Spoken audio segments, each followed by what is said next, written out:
Hoy exploraremos un tema fascinante y lleno de misterio. ¿Cómo era el mundo antes del gran diluvio?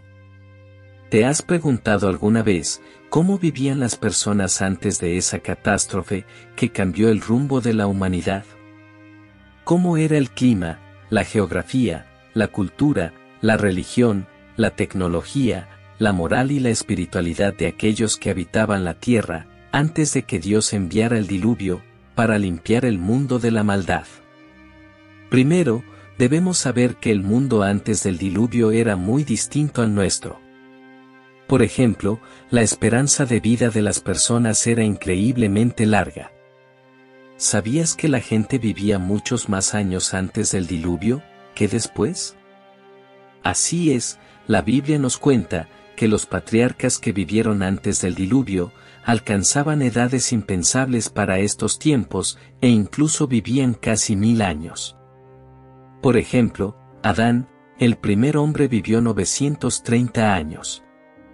Set, su hijo, llegó a los 912 años. Y Matusalén, el abuelo de Noé, vivió 969 años, convirtiéndose en el hombre más longevo de la historia. Noé, quien protagonizó el diluvio, vivió 950 años. Pero, ¿por qué vivían tanto tiempo antes del diluvio? Existen varias teorías, pero una de las más aceptadas es que el ambiente en la Tierra era mucho más favorable para la vida humana.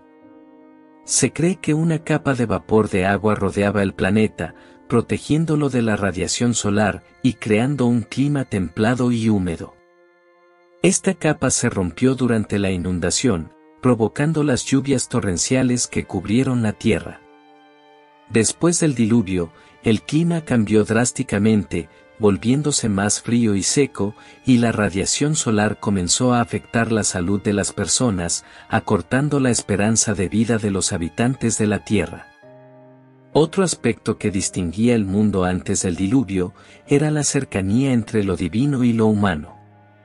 La Biblia revela que antes del diluvio, Dios se comunicaba directamente con algunas personas, como Adán, Eva, Caín, Abel, Enoc y Noé. Les daba instrucciones, advertencias, promesas y bendiciones, pero también los juzgaba y castigaba cuando pecaban. Además, la Biblia menciona que antes del diluvio, hubo una unión entre los hijos de Dios y las hijas de los hombres, generando una raza de gigantes llamados Nefilim. ¿Quiénes eran esos hijos de Dios y esas hijas de los hombres? ¿Y quiénes eran los Nefilim? Estas son preguntas que han generado mucha controversia y debate entre los estudiosos de la Biblia.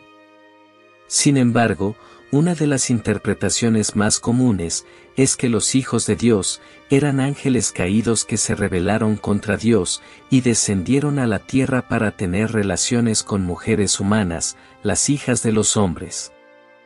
Esta unión impía produjo a los Nefilim, que eran seres híbridos con características tanto humanas como angelicales, conocidos por su gran fuerza, estatura y maldad.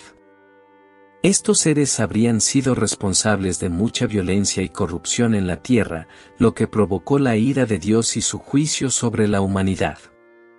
Pero, ¿quiénes eran esos ángeles caídos y por qué se rebelaron contra Dios? Para entenderlo, necesitamos retroceder aún más en el tiempo, antes de la creación de la tierra. La Biblia nos dice que antes de crear el mundo, Dios ya reinaba en su majestad junto a su Hijo, Jesús. Dios también creó a los ángeles, seres espirituales que lo adoraban y servían. Entre ellos, había uno que destacaba por su belleza, inteligencia y poder. Su nombre era Lucifer, que significa estrella de la mañana. Él era el querubín ungido que cubría el trono de Dios con sus alas, lideraba a los ángeles y tenía acceso a la presencia divina. Pero Lucifer no estaba contento con su posición, deseaba ser igual a Dios. Lleno de orgullo, envidia y ambición, convenció a 1/3 de los ángeles para que se unieran a él en una rebelión contra Dios. Lucifer quería ocupar el lugar de Dios y ser adorado por todas las criaturas. pero Dios, soberano y todopoderoso, no permitió que esto sucediera. Expulsó a Lucifer y a los ángeles rebeldes del cielo, arrojándolos a la tierra. Desde entonces, Lucifer pasó a llamarse Satanás, que significa adversario, y los ángeles rebeldes se convirtieron en demonios, espíritus malignos que actúan bajo su mando. Así comenzó la guerra espiritual, una confrontación entre dos reinos, el reino de Dios y el reino de Satanás.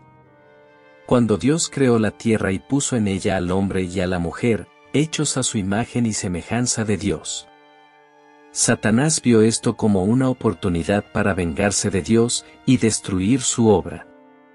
Consideró la tierra su dominio, y vio a Adán y Eva como invasores. Utilizó a la serpiente, uno de los animales más astutos que Dios había creado, para engañar a la mujer y hacerla dudar de la palabra de Dios. Le dijo que si comía del fruto prohibido, sería como Dios, conociendo el bien y el mal. La mujer, seducida por la mentira de Satanás, comió del fruto y también se lo dio al hombre, quien estaba con ella.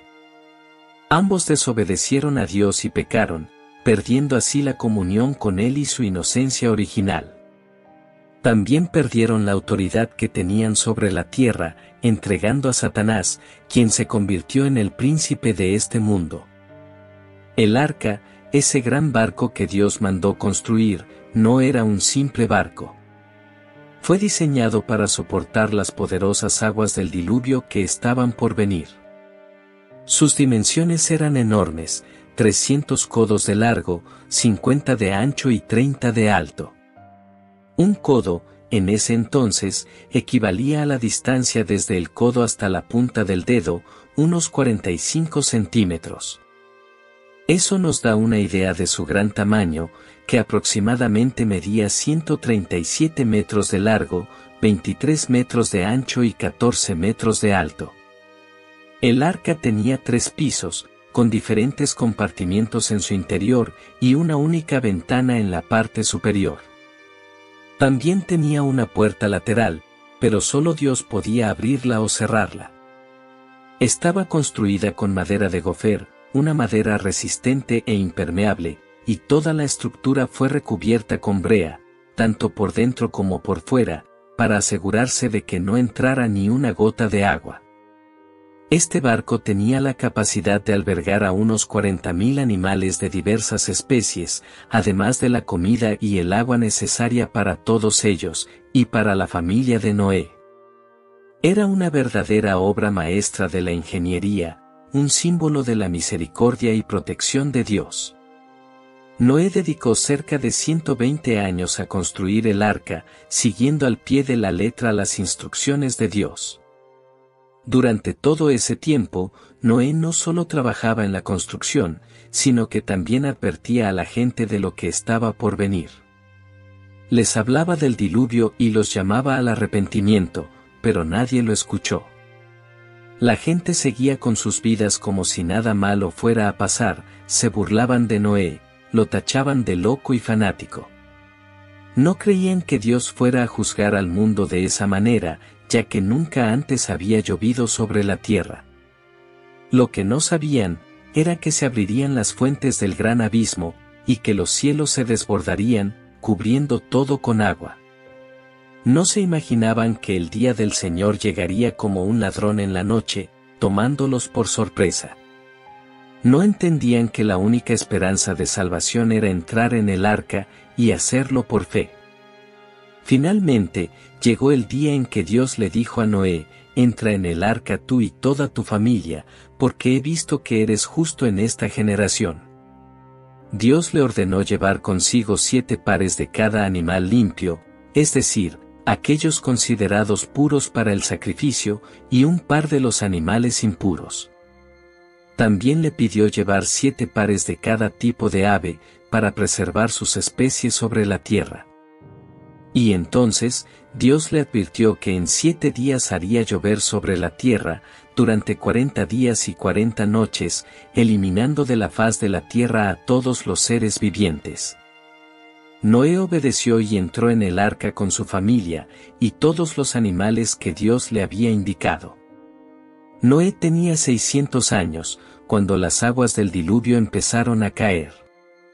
En el día señalado, las fuentes del gran abismo se rompieron y los cielos se abrieron, derramando lluvia sobre la tierra durante 40 días y 40 noches.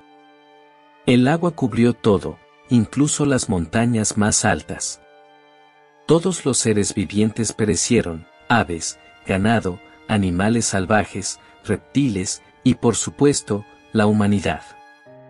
Todo lo que tenía aliento de vida, lo que habitaba en la tierra, murió.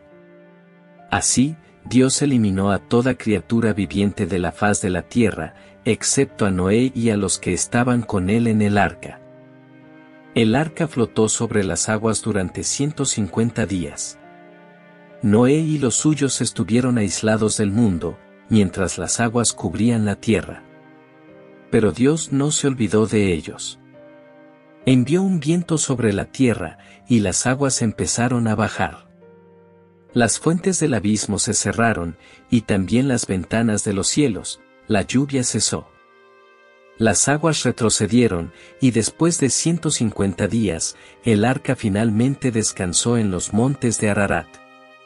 Las aguas siguieron disminuyendo, hasta que en el 10º mes, en el primer día del mes, comenzaron a aparecer las cimas de las montañas. Noé esperó otros 40 días, y luego abrió la ventana del arca que había construido. Soltó un cuervo, que voló de un lado a otro hasta que la tierra se secó. Después, Noé soltó una paloma para ver si las aguas habían bajado, pero la paloma no encontró dónde posarse y volvió al arca, ya que las aguas aún cubrían toda la tierra. Noé esperó otros 7 días y volvió a soltar la paloma. Al atardecer, la paloma regresó con una hoja fresca de olivo en su pico, lo que le mostró a Noé que las aguas habían bajado. Esperó otros 7 días y soltó de nuevo la paloma, pero esta vez no regresó. Finalmente, Noé retiró la cubierta del arca, y vio que la superficie de la tierra estaba seca. Era el primer día del primer mes del año 601, cuando las aguas se habían retirado. En el segundo mes, el día 27 la tierra estaba completamente seca. Entonces, Dios habló a Noé y le dijo, «Sal del arca, tú y tu familia, y todos los animales que están contigo. Deja que se dispersen por la tierra, que sean fecundos y se multipliquen». Noé, su familia y todos los seres vivos que estaban con él en el arca, salieron y empezaron de nuevo. Este relato no solo nos habla de un juicio, sino también de la esperanza y la oportunidad de un nuevo comienzo, bajo la guía y protección de Dios. Entonces, Noé levantó un altar para Dios, y allí ofreció sacrificios con animales y aves puras. Aquellas que eran aceptadas para ofrecer a Dios. Al percibir el aroma agradable de los sacrificios, el Señor dijo en su corazón: «No volveré a maldecir la tierra por culpa del hombre, aunque su corazón se incline al mal desde joven. Nunca más destruiré a todos los seres vivos como lo hice antes. Mientras exista la tierra, habrá siembra y cosecha, frío y calor, verano e invierno, día y noche, nada de esto se detendrá», según Génesis 8 versículos 20 al 22. Dios bendijo a Noé y a sus hijos, diciéndoles: «Serán fértiles, multiplíquense y llenen la tierra. Todos los animales, las aves y los peces les temerán, todo lo que se mueve será para su alimento. Les doy todo, al igual que les di las plantas verdes, pero no deben comer carne con su sangre, que es su vida. Demandaré cuentas por la vida de cada uno de ustedes. Si un animal o un ser humano derrama la sangre de otro, se le pedirá cuentas, porque Dios creó al hombre a su imagen y semejanza. Así que, multiplíquense y llenen la tierra en abundancia, según las Escrituras de Génesis 9 versículo 1 al 7. Dios habló nuevamente a Noé y a sus hijos, diciendo: «Miren, establezco un pacto con ustedes, con su descendencia, y con todos los seres vivientes que están con ustedes. Las aves, los animales domésticos, y todos los animales de la tierra que salieron del arca. Este es mi pacto. Nunca más las aguas de un diluvio destruirán a todos los seres vivos, ni habrá otro diluvio que arrase la tierra, según Génesis 9 versículo 8 al 11. Y Dios añadió: como señal de este pacto eterno, entre yo y la tierra, pongo mi arco iris en las nubes. Cuando traigan nubes sobre la tierra, el arco iris aparecerá, y recordaré mi pacto con ustedes, y con todo ser viviente. Las aguas nunca más se convertirán en un diluvio, para destruir la vida. Cuando vea el arco en las nubes, recordaré este pacto eterno entre Dios y toda criatura que habita en la tierra. Y concluyó Dios: este es el símbolo del pacto que he establecido, entre yo y toda carne sobre la tierra, según las Escrituras en Génesis 9 versículo 12 al 17. Entonces, el arco iris es el símbolo del pacto de Dios con Noé, y con toda la creación. Es un recordatorio de la fidelidad y la bondad de Dios, quien nunca abandona a la humanidad, sino que siempre ofrece una nueva oportunidad, para empezar. Es la promesa de que Dios nunca más destruirá el mundo con el agua, sino que preservará la vida en la tierra. Es una esperanza que nos recuerda que Dios tiene un plan para restaurar todo, y que un día hará nuevas todas las cosas. Esta es la gracia de Dios, quien nos ama y nos ha enviado a su Hijo, Jesucristo, quien es el arco iris de nuestra salvación. Y así termina la historia del diluvio, y comienza la historia de Noé y sus descendientes, que repoblaron la tierra y formaron las naciones. Bendiciones.